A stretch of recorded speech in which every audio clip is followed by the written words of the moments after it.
Alô, irmãos e irmãs, Pai seja com todos nós, nesse dia 6 de setembro de 2020, né? Em nome do Senhor Jesus, estamos aqui. Graças a Deus, né?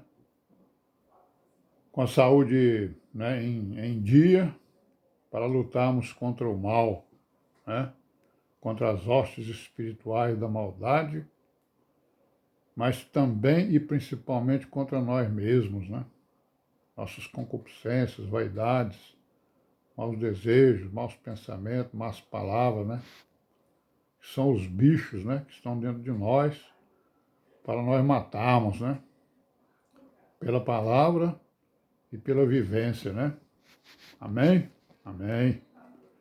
E com isso seremos candidatos a sermos virgens prudentes, né? Candidatos e candidatas, né? É isso que nós estamos perseguindo, né? Nós queremos estar no meio das virgens prudentes que serão arrebatadas, né? Naquele grande dia que o Senhor Jesus vem buscar a sua igreja. Então vamos continuar na nossa pequena meditação. Nós estamos aqui falando de Davi, né? E das beneficências de Davi, certo? Davi, o grande rei, né, de Israel, né? O maior rei de Israel, figura do Senhor Jesus Cristo, né? Por isso é que nós estamos detalhando mais, né, um pouco a vida de Davi, para nós vermos a sua vida, né? Os seus exemplos, seus ensinamentos, suas profecias, e por que ele é a figura de Jesus Cristo, né? Temos que notar que, claro que ele não é uma figura perfeita, né? Não é uma sombra perfeita, porque Davi teve lá os seus problemas, né? Mas nós vamos aqui ressaltar aquilo que ele realmente representa, naquilo que ele realmente representa, né? O seu lado razoável e bom, né? Que representa o Senhor Jesus. Então vamos ver aqui ó, por que Davi foi assim, né? Por que ele ensinou tanto, por que ele foi um profeta, né? Um rei, um profeta, né? Certo? Por que ele ensinou tantas coisas, por que ele profetizou tantas coisas, por que ele é a figura do Senhor Jesus. Então aqui no capítulo 23 de 2 Samuel, nós vamos ver aqui as últimas palavras de Davi, ó. E vamos aqui entender por quê, né? Que ele foi ungido, né? E foi considerado a grande figura do Senhor Jesus. Pelo próprio Jesus Cristo, pelos apóstolos, pelos profetas, todos eles falaram, né? Na raiz de Jessé, né? Nós vimos vimos ontem, né? Que o Davi era descendente de Jessé. E nós vamos ver aí a todo tempo, né? Os profetas falando em renovo, falando na casa de Jessé, né? Vamos ver aí por que é assim. Então aqui no capítulo 23 de 2 Samuel, e no versículo de 1 a 6 está escrito assim, ó. Essas são as últimas palavras de Davi. Diz Davi, filho de Jessé, e diz o homem que foi levantado em altura, o ungido do Deus de Jacó e o suave em salmos de Israel. Tá vendo aí, ó? Então ele é o ungido do Deus de Jacó. Então ele foi ungido, né? Por Deus, né? Foi separado por Deus, foi escolhido segundo o coração de Deus. Aí no versículo 2 está o quê? O Espírito do Senhor falou por mim, e a sua palavra esteve na minha boca. Tá aí, ó, porque que Davi é importante, né? Porque o Espírito do Senhor falou por ele, né? E a sua palavra esteve na boca de Davi. Aí no versículo 3, disse o Deus de Israel, a rocha de Israel, a mim me falou. haverá um justo que domine sobre os homens, que domine no temor de Deus, né? Claro que Davi não fez isso, mas o Senhor Jesus fez, né? E vai fazer, né? Certo? Então ele está falando do Senhor Jesus.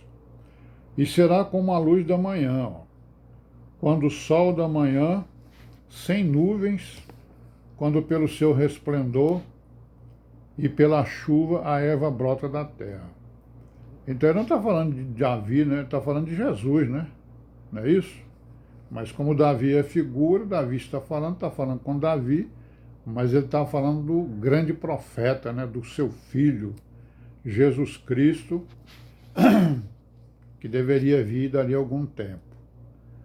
Ainda que a minha casa não seja tal para com Deus, contudo estabeleceu comigo um concerto eterno, e guardado por toda a minha salvação e por todo o meu prazer está nele, apesar de que ainda não faz brotar. Porém, os filhos de Belial, todos serão como os espinhos que se lançaram fora, porque se lhes não pode pegar com a mão. Mas qualquer que os tocar se armará de ferro e de haste e de lança, e logo serão totalmente queimados no mesmo lugar. Bom, o que é importante aqui é isso aqui, né? Que o Espírito estava nele, ele falava pelo Espírito, o Espírito do Senhor falava por Davi, né? A sua palavra estava na sua boca, e aqui quando o Senhor fala da rocha, claro que ele não está falando de Davi, né? Mas Davi está falando da rocha, ouviu, né, do Senhor Jesus, e ele está falando do Senhor Jesus. Haverá um justo que domine sobre os homens. Ele está falando do milênio, né? Não só do milênio, como de toda a eternidade e de toda a criação, né? Que ele é o Rei dos Reis e o Senhor dos Senhores. Não Davi, mas o Senhor Jesus. Mas Davi é essa figura que nós estamos estudando, né? Para vermos que a profecia do Senhor Jesus, né? Começa exatamente a criar força, né? Criar corpo, já no reinado de Davi, né? Não só no reinado de Davi, como em toda a vida do povo hebreu, né? Desde Abraão. Aí nós vamos lá para as primeiras crônicas, né? E vamos ver aqui algumas providências que o Davi tomou para que o reino sacerdotal fosse implantado. Não que ele não tivesse sido implantado, mas aqui o rei Davi está aperfeiçoando a implantação, está aperfeiçoando, né, aquelas três variáveis, né, aquelas três coisas que a gente sempre fala, né? Que um reino ele se constitui de quê? Ele se constitui do setor econômico, né? A adoração, né? E o político, né? O sistema, né? Econômico, político e o religioso. Então, o Davi ele procurou cuidar exatamente de todos esses três sistemas e implantar ali o reino sacerdotal. Então, aqui no capítulo 23, né?